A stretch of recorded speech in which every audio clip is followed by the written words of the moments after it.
નમસ્કાર મિત્રો, સ્વાગત છે તમારું ગુજરાતી ટિપ્સ યુટ્યુબ ચેનલની અંદર। તો મિત્રો આજે આપણે આ વિડીયોની અંદર પથરી માટેના 10 જેટલા આયુર્વેદિક ઘરેલું ઉપચાર વિશે વાત કરીશું। તો મિત્રો વિડીયો પસંદ હોય તો વિડીયોને લાઇક અને શેર કરવાનું ભૂલશો નહીં, તથા મિત્રો આવા જ વિડીયો જોવા માટે પ્લીઝ અમારી આ યુટ્યુબ ચેનલને તમે જરૂરથી સબસ્ક્રાઇબ કરી લેજો। તો ચાલો જોઈએ। નંબર 1, નાળિયેરનું પાણી પીવાથી પથરીમાં ફાયદો થાય છે, એટલે પથરી થવા પર નાળિયેરનું પાણી પીવું જોઈએ। 2, 15 દાણા મોટી ઇલાયચીને 1 ચમચી શક્કરટેટીના બીજ અને 2 ચમચી મિશ્રી એટલે કે આખી સાકર 1 કપ પાણીમાં મિક્સ કરી સવાર સાંજ 2 વાર પીવાથી પથરી નીકળી જાય છે।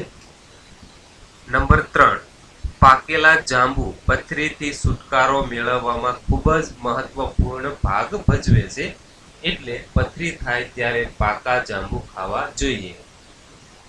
4, આંબળા પણ પથરીમાં ખૂબ જ લાભકારી છે, એટલે આંબળાનું ચૂર્ણ મૂળાની સાથે ખાવાથી મૂત્રાશયની પથરી નીકળી જાય છે।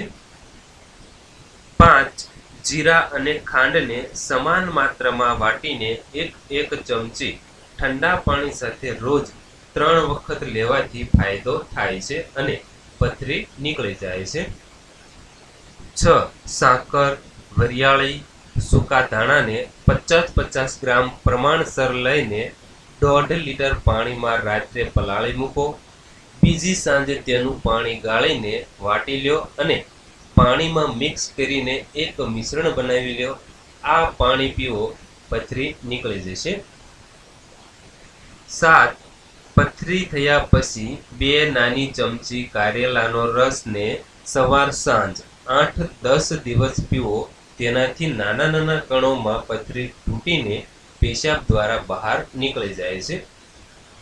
8, અજમો પથરીના ઉત્પત્તિનો નાશ કરે છે, એટલે કે પથરી ફરી વખત નહીં બને। રોજ સવારે 1 ચમચી અજમાને ગરમ પાણી સાથે લ્યો, તેનાથી 1 મહિનામાં પથરીમાંથી છુટકારો મળે છે। 9, શુદ્ધ તુલસીનો રસ લેવાથી પણ પથરીના યુરિનને નીકળવામાં મદદ મળે છે। ઓછામાં ઓછું 1 મહિનો તુલસીના પાનનો રસ સાથે મધ લેવાથી ખૂબ જ લાભ મળે છે। 10, પથરીના દુખાવા પછી 60 મિલીલીટર લીંબુના રસમાં તેટલી જ માત્રામાં કુદરતી જૈતુનનું તેલ ભેળવીને સેવન કરવાથી તરત જ રાહત થઈ જાય છે।